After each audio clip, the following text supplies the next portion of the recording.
हरिओम. योगदास श्री जयगणेश जोशी यांनी निरूपण केलेले निर्वाण उपनिषद मंत्र क्रमांक 38. तथा देहादी संघातम मोह गणजाल कलितम. आता पुढचा मंत्र, मंत्र क्रमांक 39. तद्रज्जू स्वप्नवत कल्पितम. याचप्रमाणे देहादी इंद्रिये मोहजालात अडकणारी आहेत. हे सर्परज्जूप्रमाणे कपोकल्पित आहे. मोहजाल. मागील सूत्राचा संदर्भ घेऊन ऋषी या सूत्रात सांगत आहेत की जसे हे अनित्य जग स्वप्नवत आहे, आकाशातील हत्तीसारखे मिथ्या आहे, तसेच आपली देहादी इंद्रिये या जगताच्या मोहजालात अडकणारी आहेत. हा मोहजाल महाविलक्षण आहे.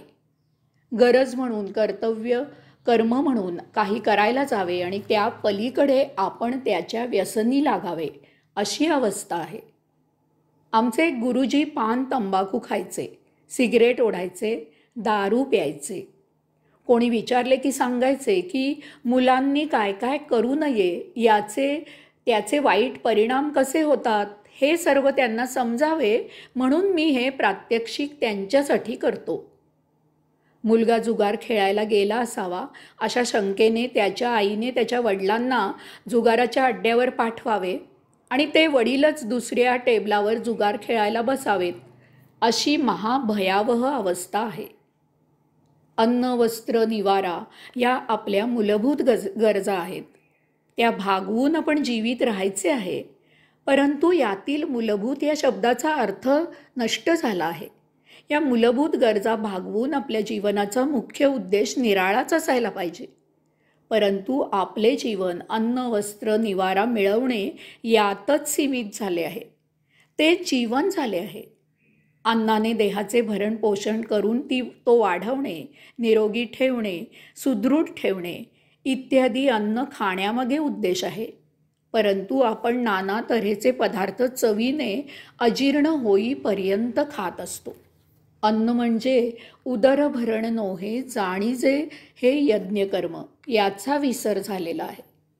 देहाचे ऊन, थंडी, वारा, पाऊस यापासून संरक्षण करणे हा वस्त्राचा उद्देश आहे.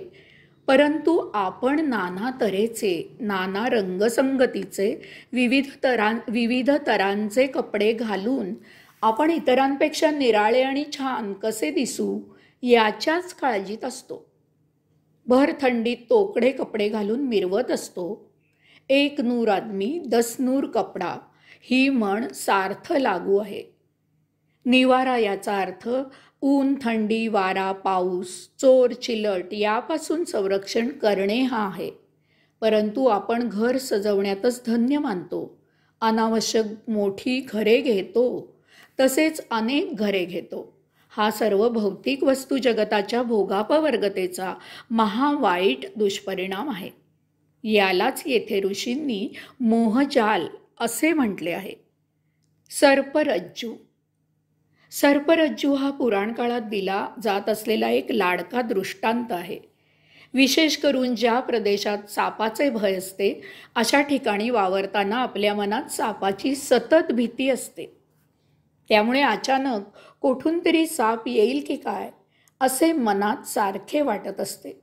अशा वेळी विशेष करून रात्री जर वाटेत एखादी दोरी पडलेली दिसली तर तो सापच आहे असा मनात भास होतो आणि भीतीने गाळण उडते. साप म्हणून दोरी बडवू नये अशी म्हणच आहे. याचा अर्थ असा आहे की जे नाही ते आहे असे समजून त्यावर काथ्याकूट करू नये. ऋषींना सांगायचे आहे की हे जग आणि त्यामधील वस्तू जगत अनित्य आहे, नष्ट होणारे आहे, मिथ्या आहे. त्याच्या आहारी जाऊन मोहमय होऊ नये, कारण ते अनित्य आणि भासमान सौख्य देऊन जास्त करून जन्मोजन्मी भोगावे लागणारे दुःख देणारे आहे. येथील वस्तू जगत आपल्या देहधर्माला उपयुक्त आहे. त्याचा सदुपयोग करून देह जीवित ठेवावा आणि आपले मुख्य काम जे आत्मोद्धार ते करावे. याच जन्मी संचित संपुष्टात आणावे, साक्षात्कारित व्हावे, निर्वाण योग प्राप्त करावा. आणि या अतिसुंदर अशा विश्वाचा कैवल्यानंद घ्यावा. आता पुढचा मंत्र विष्णू विद्यादी. पुढचा मंत्र मंत्र क्रमांक 40. विष्णू विद्यादी शतामिधाम लक्षम. विष्णू ब्रह्मा इत्यादी शेकडो नावे धारण करणारा ब्रह्म हेच अंतिम लक्ष असते. जगतात जे सत्शील साधू संत महंत इत्यादी झाले ते त्या त्या समाजाला आदरणीय आणि पूजनीय होते. तसेच त्या त्या काळी अवतारी पुरुष झाले. त्यांची कालांतराने मंदिरे उभारली गेली. ते देव झाले. काही देव हे उपयुक्त अशा कर्मावरून मानले गेले. उदाहरणार्थ पाऊस देणारा वरुण, वारा देणारा पवन, पवित्र पाणी देणारी गंगा इत्यादी. आपण 33 कोटी देव आहेत असे मानतो. याचा अर्थ अमोज देव आहेत. आजही अलीकडच्या काळात गुरु स्वामी महाराजांची मंदिरे उभी झालेली आपण पाहत आहोत. काही देव काळाच्या ओघात विस्मरणात गेले तर काही नव्याने उदयास आले. अशा या देवांना अनेक नामे आहेत. परमात्म्याचे विष्णू सहस्रनाम सुप्रसिद्ध आहे. या सूत्रात ऋषी सांगतात की कितीही काही असले तरी शेवटी ते आत्मपरब्रह्म हेच एकमेव सत्य आहे. तीच एकमेव परमशक्ती आहे. तेच एकमेव परम चैतन्य आहे. कितीही देव साधू संत महाराज स्वामी गुरु असोत, तसेच त्यांची कितीही निरनिराळी नावे असोत, हेच एकमेव सत्य आहे की सर्व देव नमस्कारम केशवम प्रतिगच्छती. परमात्म्याला अनेक नावे दिली तरी ती आपल्या सोयीनुसार आहेत. परमात्मा या सर्व नावांच्या अतीत आहे, कारण तो अनाम आहे. परमात्म्याच्या अनेक प्रतिमा मूर्ती तयार केल्या तरी ती आपल्या पूजेची प्रार्थनेची सोय आहे. परमात्मा अमूर्त आहे. परमात्मा कितीही बाहेर शोधला तरी ती आपल्या इंद्रियांची बाह्य गोष्टींकडे धावायची सवय आहे.